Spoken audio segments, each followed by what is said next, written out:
Hey, David Dole here. Now, before you get to the interview that I did with Benjamin Dixon, I want to let you know that this show, The David Dole Show, is now available on iTunes, as well as Stitcher, as well as the Overcast app, which is what I use for podcasts, as well as SoundCloud, and I think pretty much anywhere you can find podcasts. So if you prefer to listen to, say, a podcast on your commute, maybe in your car, maybe on the train or the bus, then check out the show. Search for David Dole, Doel, on one of those podcast apps, and you will hopefully find the show and be able to subscribe there. So just want to let you know that you can pretty much now experience my voice wherever you go, whether you're on your computer, whether you're on your commute. Hopefully that's a good thing for you.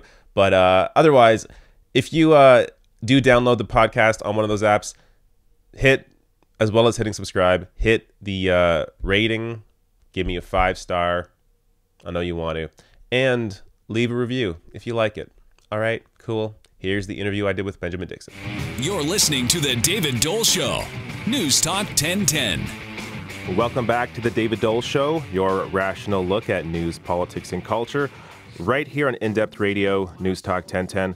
My next guest, Benjamin Dixon, is the host of The Benjamin Dixon Show and the co-founder of the upcoming rebuild of the North Star as an online media outlet.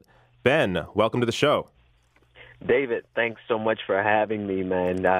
Can I just say I envy you? I've always wanted to do actual radio. So, man, congrats on the show. Oh, thank you so much. It's so great to have you.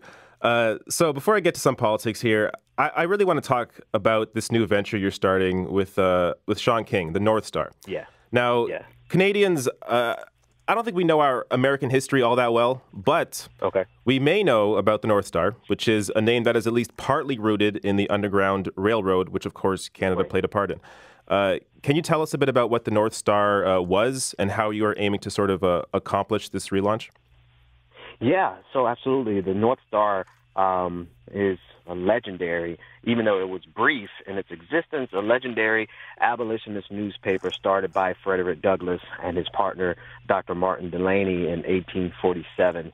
It had a brief run because you can imagine how difficult it was to be two African Americans, Frederick Douglass, who had escaped himself from slavery, initiating and starting and distributing a newspaper in 1847, difficult as it was even then. Compound that with the Civil War that was coming later, you can imagine how difficult it was for it to survive. So it only lasted a few years, but the work that they did was so significant that just the name, the North Star, reverberates through American history, particularly Black American history. And so Sean King and I, we've been talking about the need for a platform to really amplify the spirit of the North Star, but in a modern way, modern media way, and also to amplify the voices of people who are fighting for liberation in any format, right? Whether it be the liberation for African Americans here in the United States, from systemic injustices, police brutality, all of that, to LGBTQ rights. Anyone who's fighting on behalf of marginalized people, we want to amplify their voices. So we've been working on this very quietly for the last year. I don't think many people know how long we've been working on it. And tomorrow we start our official fundraising membership drive. And so we're just, excited to be at this point. That's awesome. So to give folks sort of an idea of how badly this sort of reporting is needed, what news items, say, over the past 5 years or so, did you think the media largely missed or maybe were late about that would have been properly covered by this relaunch of the North Star?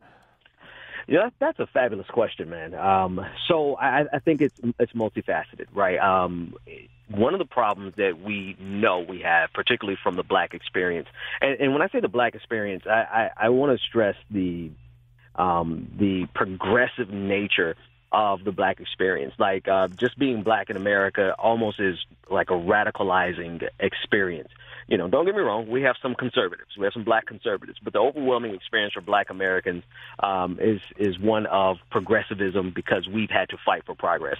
And so being in, from the perspective of the Black experience, being a progressive experience, one of the number one problems we have in media is that our stories are limited to the struggle. Whenever you hear stories in media about the African American community, it's always about race. It's always about police systemic injustices, police violence against communities of color, which are serious issues that we are absolutely going to cover at the North Star, but we're oftentimes limited to that. So in addition to covering stories about police violence and systemic injustices and systemic racism, we also want to shine light on just the everyday existence, the good things that actually happen in the Black community.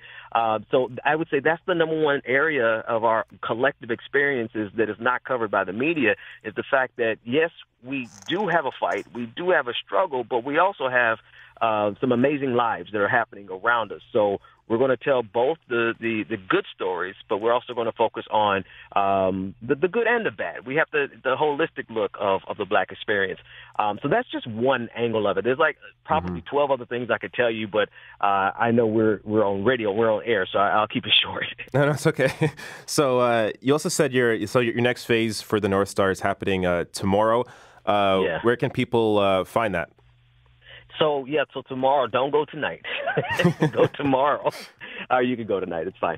To buildingthenorthstar.com.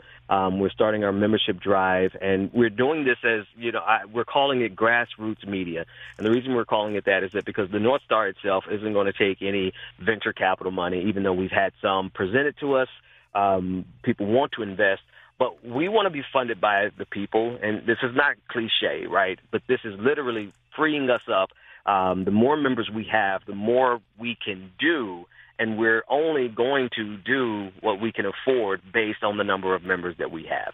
So we're starting off, once we get 1,000 members, we're going to launch a series of podcasts because that's within the budget for 1,000 members. 2,500 members, we're only going to do X, Y, and Z. When we get to 10,000 members, we're going to launch a video platform. 100,000 members, we're going to do all kinds of stuff, things leading up to a North Star for Kids, where we're going to put emphasis on how children can consume the news in palatable ways for their various age groups, as well as be informed about things that they can do, not only in terms of justice, but also in terms of the environment, things of that nature.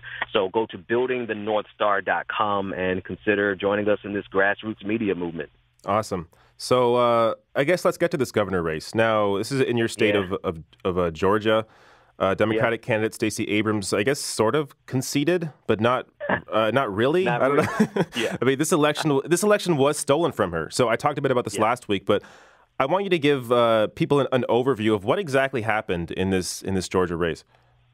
So imagine, I was going to try to find a way to describe it worse than what it is, but you can't really describe it worse. The person who is responsible for the election itself, the structure, the mechanism, the machines, how many machines are at your precinct. Imagine that person running for governor and not stepping down from that position and systematically making sure that there are problems for voters in key counties whose demographics look like that of your opponent. Mm-hmm. This is literally what Brian Kemp did in Georgia. The weight, I'm hoping this is something that the North Star would be doing right now if we were up and running. We would look at every single precinct, and we would give a comparison of what the wait time was in the black precincts, predominantly black precincts, compared to white precincts. Because just anecdotally, speaking to a lot of people over the last week, I've not met a single person in a non-urban precinct who had to wait more than 10 minutes. But in urban precincts, they had to wait 3 hours. And then we saw so many machines that were working, functioning, but just sitting in closets, not being distributed to these precincts. These are the decisions that are made by the Secretary of State, Brian Kemp, who was running for governor, who is now the governor-elect. And so it makes total sense for Stacey Abrams to not concede or to sort of concede but not acknowledge it. I think her terminology is he's an illegitimate governor. And I think that's the only way that we can view this, because if we just smile and grin through it, she said something brilliant. I have to paraphrase. She said, if you don't complain, if you don't speak about your pain, then they'll kill you and say that you enjoyed it. And that's what she's doing. She's refusing to smile and grin and bear it. She's going to let everyone know that she was robbed, but she's going to step aside from this process because she sees that there's more productive things that she can do for Democrats across the state if she goes ahead and steps aside. So she's stepping aside, but she's still declaring that this governor is illegitimate, and in every way imaginable he is. Yeah, and just to give people some, idea of the numbers here, I have some stats written down. So more than 85,000 voters were purged from the rolls under Brian Kemp. And during 2017, 668,000 voters were purged. Now, of those 2017 numbers, 200,000 people left the state, which were legitimate cancellations. But of the 400,000 who supposedly moved, 340,000 never moved and were wrongly purged. So, I mean, this is the idea. So just to try and set the scene here for Canadians, we have an independent election process, Elections Canada, that deals with all this. So, I mean, the idea of the person running in the race, one of the people running in the race, the idea of that person having control over the voting process is just, it's mind-boggling, and it's truly disgusting.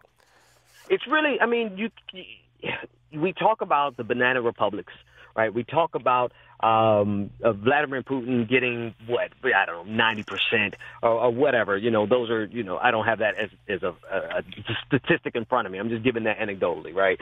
We talk about those things in foreign countries, but we're literally having that happen here in the States. And, of course, it's close enough for everyone to say, oh, it was fair and square. But literally, you have the Secretary of State purging people 2 years leading up to his campaign to run for governor, and the race being so close that it was almost within the margin to have a second campaign, a runoff, rather. That's how close it was. And if you imagine all those people that he purged in targeted communities, that's the key part. He didn't purge a general purge. These were targeted communities.